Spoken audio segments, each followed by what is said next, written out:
PSC പഠിച്ച് മടുത്തിരിക്കുന്നവരാണോ നിങ്ങൾ? കുറച്ച് ദിവസമായിട്ട് പഠിക്കാനൊന്നും മൂഡ് കിട്ടുന്നില്ല. PSC നിർത്തിയാലോ? നിർത്തിയിട്ട് എങ്ങനെയാണ് സ്റ്റാർട്ട് ചെയ്യേണ്ടത് എന്നൊക്കെ ചിന്തിച്ചിരിക്കുന്ന ആൾക്കാരാണോ? എങ്കിൽ ഈ വീഡിയോ നിങ്ങൾക്കുള്ളതാണ്. കുറച്ചു കാലം മുന്നേ ഞാനും ഈ ഒരു ഫേസിൽ കൂടെ കടന്നുപോയിട്ടുള്ള ഒരാളാണ്. PSC പഠിച്ച് പിന്നെ അത് നിർത്തിയിട്ട് വീണ്ടും ഞാൻ റീസ്റ്റാർട്ട് ചെയ്തിട്ടുള്ളതാണ്. ഇപ്പോൾ ഉള്ള ഈ അവസ്ഥയിൽ നിന്ന് മുന്നോട്ട് പോകുക എങ്ങനെയാണെന്ന് നമുക്ക് നോക്കാം. ഈ സമയവും കടന്നു പോകും. നല്ലൊരു സമയം നമുക്ക് വന്നു ചേരും. പക്ഷേ പഠിക്കാൻ നല്ലൊരു സമയം നോക്കിയിരിക്കരുത്. ഏതൊരവസ്ഥയിലും നമ്മൾ പഠിക്കാൻ തയ്യാറായിട്ട് നിൽക്കണം. നമ്മുടെ മൂഡ് നോക്കിയിട്ട് പഠിക്കാനിരിക്കുകയാണെങ്കിൽ ഒരിക്കലും നമുക്ക് PSC പഠിച്ച് തീർക്കാനും അതുപോലെ തന്നെ ഒരു നല്ല ജോലി കിട്ടാനും സഹായിക്കില്ല. ആദ്യം എന്തുകൊണ്ടാണ് നമുക്ക് ഈ PSC പഠിച്ച് മടുത്തിട്ടുള്ളത് എന്നുള്ള കാര്യം നോക്കാം. അതിൻ്റെ ഒരൊറ്റ കാരണം എന്താണെന്ന് വെച്ചാൽ നമുക്ക് പ്രോപ്പറായിട്ടുള്ള ഒരു ലക്ഷ്യമില്ല.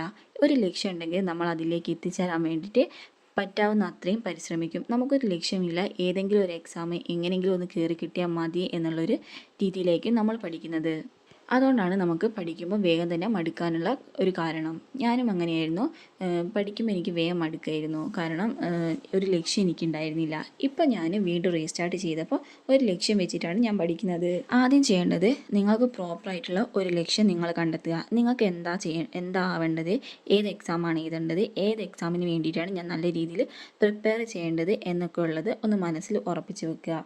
അല്ലാതെ ഏതെങ്കിലും ഒരു എക്സാം എഴുതിയിട്ട് എങ്ങനെയെങ്കിലും ഒരു ഗവൺമെൻറ് ജോലി കിട്ടിയാൽ മതി എന്നത് മാത്രമല്ല, ഒരു ലക്ഷ്യം വെച്ച് പഠിക്കണം. ആ ലക്ഷ്യത്തിൽ എത്തുന്നത് വരെ നമ്മൾ പഠിക്കുന്നുള്ളത് മനസ്സിൽ ഉറപ്പിച്ച് വെക്കുക. എത്ര കഷ്ടപ്പെട്ടിട്ടായാലും നമുക്ക് ആ ലക്ഷ്യം നേടിയെടുത്തേ പറ്റൂ എന്നുള്ളൊരു ശക്തമായ തീരുമാനം നമ്മൾ മനസ്സിൽ ഉറപ്പിച്ച് വെക്കുക. അപ്പോൾ ഓരോ പ്രാവശ്യം നമുക്ക് മൂഡില്ലാത്തപ്പോൾ നമുക്ക് പഠിക്കാൻ പറ്റാത്ത സാഹചര്യത്തിലൊക്കെ നമ്മൾ ആ ലക്ഷ്യം ഓർക്കുക. ആ ലക്ഷ്യത്തിലേക്ക് നമുക്ക് എത്തിച്ചേരണം എന്നുള്ളത് വീണ്ടും വീണ്ടും മനസ്സിൽ പറയുക. അപ്പോൾ നമുക്ക് പഠിക്കാൻ നല്ല രീതിയിൽ ഇൻട്രസ്റ്റ് വരും. പിന്നെ നമുക്ക് ഉണ്ടാകുന്ന ഏറ്റവും വലിയൊരു പ്രശ്നം എന്താണെന്ന് വെച്ചാൽ എക്സാമുകൾ എഴുതുമ്പോൾ നമുക്ക് മാർക്ക് കിട്ടുന്നില്ല. അപ്പോൾ നമുക്ക് ഭയങ്കരമായിട്ട് ഡിസ്റ്റർബൻസ് ഒക്കെ ഉണ്ടാവും പഠിത്തത്തിൽ. അതില്ലാണ്ടാക്കാൻ വേണ്ടിയിട്ട് എന്താ ചെയ്യേണ്ടതെന്ന് വെച്ചാൽ നമുക്ക് നല്ല രീതിയിൽ ക്ഷമ വേണം. ആദ്യം എക്സാമുകൾ എഴുതുമ്പോൾ നമുക്ക് നല്ല രീതിയിൽ മാർക്കൊക്കെ കുറവായിരിക്കും. പറ്റാവുന്ന അത്രയും അറിയുന്ന ക്വസ്റ്റ്യൻസ് എഴുതിയിട്ട് മൈനസ് മാർക്ക് കുറയ്ക്കാനാണ് നമ്മൾ ആദ്യ കാലങ്ങളിലൊക്കെ നോക്കേണ്ടത്. കൺഫ്യൂഷൻസ് ഒക്കെ വരുന്ന ക്വസ്റ്റ്യൻസ് ഒക്കെ ഒഴിവാക്കിയിട്ട് നല്ല രീതിയിൽ അറിയുന്ന ക്വസ്റ്റ്യൻസ് മാത്രം അറ്റൻഡ് ചെയ്തിട്ട് നല്ല രീതിയിൽ പഠിച്ചിട്ട് പിന്നെ എക്സാമുകൾ എഴുതുക. അപ്പോൾ നമുക്ക് നല്ല രീതിയിൽ മാർക്കുകൾ കൂടി വരും. അപ്പോൾ നമുക്ക് നല്ല രീതിയിൽ ഒരു സന്തോഷമൊക്കെ വരും മാർക്കുകൾ കൂടി വരുമ്പോൾ. അതിനൊക്കെ കുറച്ച് സമയം എടുക്കും. അതുകൊണ്ട് തന്നെ നല്ല രീതിയിൽ ക്ഷമ ഉണ്ടാവണം PSC പഠിക്കുന്ന സമയത്ത്. അല്ലാതെ ക്ഷമയൊന്നുമില്ലാണ്ട് ഞാൻ ഇത്രയും പഠിച്ച് എനിക്ക് ഇന്നിട്ട് മാർക്ക് കിട്ടിയില്ല എന്നൊക്കെ വിചാരിച്ചിട്ട് PSC ഒഴിവാക്കി പോവല്ല ചെയ്യേണ്ടത്. വീണ്ടും പഠിച്ചിട്ട് നല്ല രീതിയിൽ മൈനസ് മാർക്ക് കുറച്ചിട്ട് മാർക്കുകൾ കൂട്ടാൻ വേണ്ടിയിട്ടാണ് നോക്കേണ്ടത്. പിന്നെയുള്ളൊരു കാര്യം എന്താണെന്ന് വെച്ചാൽ പഠിച്ചു പോവുക മാത്രമല്ല ചെയ്യേണ്ടത്, നല്ല രീതിയിൽ പ്രോപ്പറായിട്ട് റിവിഷൻ കൊടുത്തെങ്കിൽ നമുക്ക് നല്ല രീതിയിൽ മാർക്ക് സ്കോർ ചെയ്യാൻ പറ്റും. അതുകൊണ്ട് പ്രോപ്പറായിട്ട് ഒരു റിവിഷൻ നമ്മൾ ചെയ്തു പോകണം. ഉറപ്പായിട്ട് നമുക്ക് കുറച്ചു കാലം കഴിയുമ്പോൾ നല്ല രീതിയിൽ PSC മടുക്കാൻ തുടങ്ങും. അപ്പോൾ നമ്മൾ എന്താ ചെയ്യേണ്ടതെന്ന് വെച്ചാൽ നമ്മുടെ ലക്ഷ്യം മനസ്സിലോർക്കുക, അതിലേക്ക് പറ്റാവുന്ന അത്രയും പരിശ്രമിച്ച് മുന്നോട്ട് പോവുക. അതുപോലെ തന്നെ നല്ല രീതിയിൽ എൻ്റർടൈൻ ചെയ്തിട്ട് പഠിക്കാൻ നോക്കുക.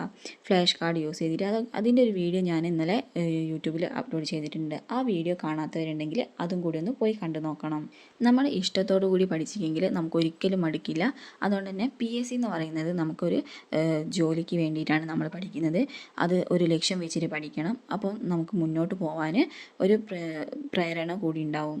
ചില ആൾക്കാരൊക്കെ PSC പഠിച്ച് മടുത്ത് ഞാൻ ഇനി നിർത്തുകയാണ്, എനിക്കൊരു ജോലിയും കിട്ടുന്നില്ല എന്നൊക്കെ വിചാരിച്ചിട്ട് നിർത്തിപ്പോയിട്ടുള്ള ആൾക്കാരുണ്ടാവും.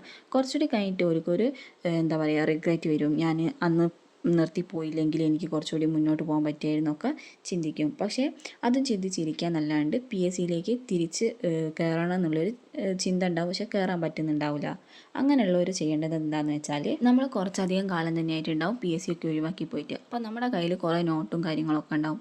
ആ നോട്ടും കാര്യങ്ങളും പിന്നെ നമ്മൾ ഫസ്റ്റ് തൊട്ടേ പഠിച്ചു തുടങ്ങേണ്ടി വരും. പഠിച്ചു തുടങ്ങല്ല, ഒന്നും കൂടി വായിച്ച് നോക്കി റിവിഷൻ ചെയ്യേണ്ടി വരും. ആദ്യം തന്നെ നമ്മൾ ചെയ്യേണ്ടത് നമ്മുടെ കയ്യിലുള്ള നോട്ടില്ലേ അത് മൊത്തത്തിൽ ഫസ്റ്റ് തൊട്ട് വായിച്ച് തുടങ്ങല്ല വേണ്ടത്. ആദ്യം നമ്മുടെ കയ്യിൽ ഏതൊക്കെ നോട്ടുകൾ ഏതൊക്കെ നമ്മൾ പഠിച്ചിട്ടുണ്ട് എന്നൊക്കെ ഒരു ലിസ്റ്റ് ഉണ്ടാക്കി വെക്കുക. എന്നിട്ട് ആ ലിസ്റ്റ് നോക്കിയിട്ട് ഇനി പുതിയ കാര്യങ്ങളൊക്കെ പഠിച്ചു തുടങ്ങുക. എന്നിട്ട് ഇടയ്ക്ക് നമ്മൾ ഈ ഭാഗം കൂടി റിവിഷൻ ചെയ്ത് നോക്കുക. റിവിഷൻ ചെയ്യാന്ന് പറയുന്നത് നമ്മൾ നല്ല രീതിയിൽ പഠിച്ചതായിരിക്കും. അത് നമ്മൾ കുറച്ച് PSC ഒഴിവാക്കിയതിന് ശേഷം നമ്മൾ പഠിച്ചിട്ടുണ്ടാവില്ലല്ലോ. അപ്പോൾ അത് കാര്യങ്ങളൊക്കെ മറന്നു പോയതായിരിക്കും. അപ്പോൾ നമ്മൾ എന്താ ചെയ്യേണ്ടതെന്ന് വെച്ചാൽ വീണ്ടും അത് ഇടയ്ക്കിടയ്ക്ക് റിവിഷൻ ചെയ്ത് നോക്കുക. പുതിയ ടോപ്പിക്സ് പഠിക്കുക, അതിൻ്റെ ഒപ്പം ചെറിയ പോർഷൻസ് ആക്കിയിട്ട് റിവിഷൻ ചെയ്യുക. അല്ലാണ്ട് വീണ്ടും നമ്മൾ പഠിച്ച കാര്യങ്ങൾ ഒന്നും കൂടി ഇരുന്ന് പഠിക്കുകയല്ല ചെയ്യേണ്ടത്. അത് റിവിഷൻ ചെയ്യുകയാണ് വേണ്ടത്. എന്നിട്ട് പുതിയ പുതിയ ടോപ്പിക്കുകളൊക്കെ പഠിച്ചിട്ട് അതിൻ്റെ കൂടെ ഈ പഴയ നമ്മൾ പഠിച്ചിട്ടുള്ള കാര്യങ്ങളും കൂടി ഒന്ന് റിവിഷൻ ചെയ്തെടുക്കുക. അപ്പോൾ നമുക്ക് നല്ല രീതിയിൽ പുതിയ ടോപ്പിക്സും നമ്മൾ പഠിച്ചിട്ടുള്ള ടോപ്പിക്സും നല്ല രീതിയിൽ ഓർമ്മ കിട്ടും. അപ്പോൾ PSC നിർത്തിപ്പോയിട്ടുള്ള ആൾക്കാരാണെങ്കിൽ റീസ്റ്റാർട്ട് ചെയ്യേണ്ടത് ഒരു ദിവസം തന്നെ നമ്മൾ ഫുള്ളായിട്ട് ഇരുന്ന് പഠിക്കുകയല്ല വേണ്ടത്. നമ്മൾ കുറേ കാലം നിർത്തിയിട്ടാണ് PSC വീണ്ടും പഠിക്കാൻ വരുന്നത്. അപ്പോൾ ഒരു ദിവസം 1 മണിക്കൂർ 2 മണിക്കൂറൊക്കെ പഠിക്കുക. എന്നിട്ട് നമ്മൾ ഓരോ ദിവസം കൂടുന്നതിനനുസരിച്ച് സമയം കൂട്ടി കൂട്ടി പഠിക്കാൻ തുടങ്ങുക. ഇത്രയും കാര്യങ്ങളൊക്കെ ശ്രദ്ധിച്ചിട്ട് PSC നിർത്തിപ്പോയവരൊക്കെ വീണ്ടും സ്റ്റാർട്ട് ചെയ്യുക. ഈ വീഡിയോ നിങ്ങൾക്ക് യൂസ്ഫുൾ ആയിട്ടുണ്ടെങ്കിൽ ഒന്ന് ലൈക്ക് ചെയ്യാനും സബ്സ്ക്രൈബ് ചെയ്യാനും മറക്കല്ലേ.